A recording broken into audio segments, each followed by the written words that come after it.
शुभमन गिल को जी पहले क्यों नहीं खिलाया गया, और काफ़ी लोगों ने ये सवाल किया था और अब उनको और बात करने का मौका मिल गया है। जिस तरह की इनिंग्स आज उन्होंने खेल लिया शुभमन गिल ने, तो उन्होंने अपनी सिलेक्शन को, जिसको कहते हैं ना कि दुरुस्त साबित किया जी, कि शायद उनको शुरू से इस सीरीज़ के अंदर खिलाना चाहिए था के राहुल की जगह।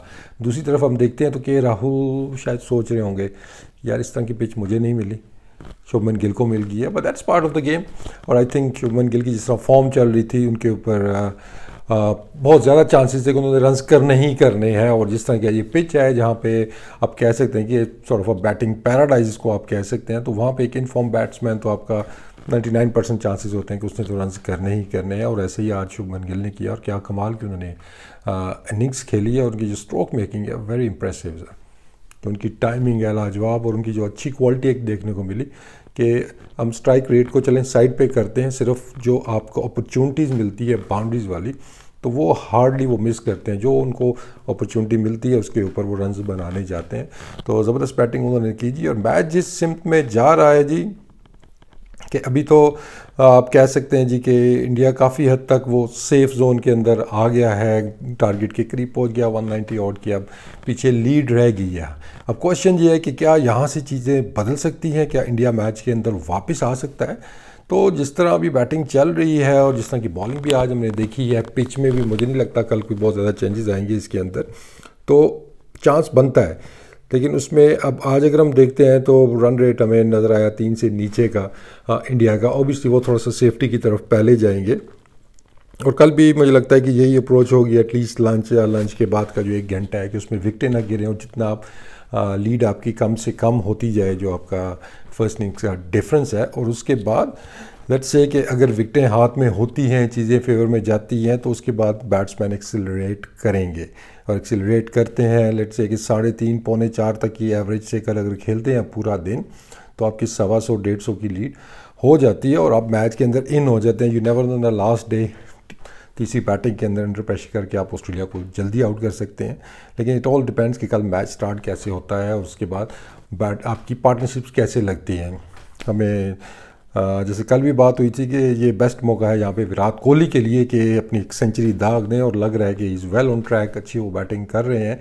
ऑब्वियसली थोड़ा स्लो स्टार्ट उन्होंने किया, he took his time, but one can expect कि जिस क्लास के वो बैट्समैन हैं कि कल थोड़ा आउट सेटल हो गए तो उनकी तरफ से आपको रन और थोड़े से जल्दी आने शुरू हो जाएंगे। दूसरी तरफ जडेजा बैटिंग कर रहे हैं।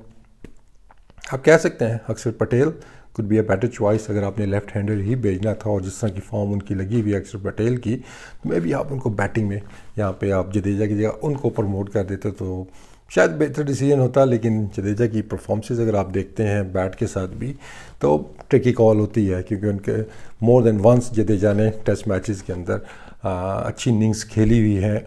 तो कल अब लेफ्ट हैंड राइट हैंड का कम्बिनेशन भी है, तो ये एक अच्छी चीज़ इंडिया के लिए होगी है। दूसरी तरफ ऑस्ट्रेलिया को देखते हैं, उनकी कोशिश तो यही होगी कि भाई जल्द से जल्द इनको आउट किया जाए, कुछ लीड 100, 125, 70, 80 जो भी मिलती है, ताकि उसके बाद वो थोड़ी तेज़ बैटिंग करके एक टारगेट सेट करके चौथी पारी के अंदर इंडिया को लाया जा सके बैटिंग के अंदर।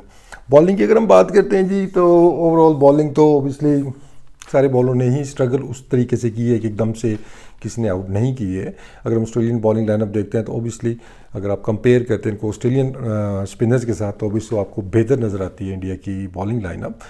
अब वो जो आजकल बात एक चल रही है और उसमें आई थिंक बड़ा दम भी है कि अगर आप पिचेस की बात करते हैं, डिफरेंट एराज़ की बात करते हैं, ज़्यादा पीछे नहीं जाते, चलें आप चले जाते हैं अनिल कुंबले के दौर में, हरभजन के दौर में, तो वो इन पिचेस के ऊपर मैचेस जिताते थे। इन पिचेस के ऊपर जिसके ऊपर ये मैच हो रहा है अहमदाबाद के अंदर, जहाँ पे पहले दिन से टर्न नहीं होता, तीसरे चौथे पाँचवें दिन जाके टर्न होता था।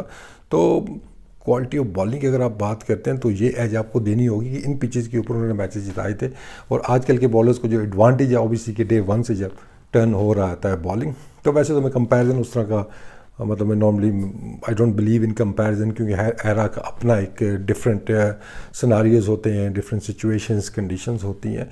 लेकिन आई थिंक उनको क्रेडिट जाता है कि इन पिचेस के ऊपर कुंबले ने जैसे इंडिया को मैचेस जिताए हुए हैं, हरभजन ने जिताए हुए हैं, तो क्वालिटी ऑफ बॉलिंग तो टॉप क्लास थी उनकी उस टाइम के ऊपर कि इस तरह की पिचों पर मैचेस जिताते हैं। तो कल देखते हैं जी इस मैच को लंच तक या लंच के 1 घंटा बाद तक तो आई एम श्योर कि इंडिया सेफ्टी की तरफ जाएगा कि विकटें ना गिरें और वो इस जो लीड है इसको कम से कम करते जाएं, फिर उस कंफर्टेबल सिचुएशन में आएंगे तो फिर सोचेंगे जी अब यहाँ से एक्सेलरेट करते हैं, मैच की तरफ जाते हैं, क्योंकि विकेटें हाथ में होंगी, सेट बैट्समैन खेल रहे होंगे, स्पेशली अगर विराट कोहली 100 कर गए तो 100 के बाद आई एम श्योर कि वो एक्सेलरेट करेंगे। जडेजा वैसे ही तेज़ खेल लेते हैं, नीचे बैटिंग पे भी काफ़ी रहती है।